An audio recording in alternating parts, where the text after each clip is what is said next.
Hey everybody, let's talk about how to fix Kick Chat not loading. So to fix this issue, you can start by restarting the app.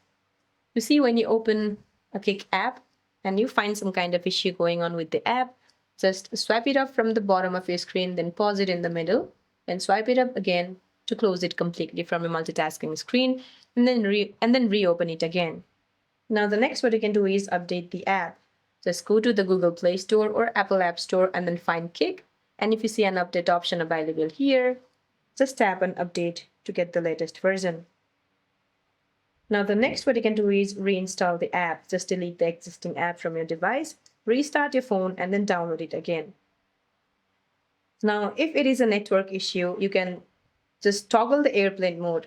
Just turn the airplane mode on for 10 seconds and turn it off to refresh your mobile data or Wi-Fi connection. So that's it for this video, guys. I hope this video is helpful. See you in my next one.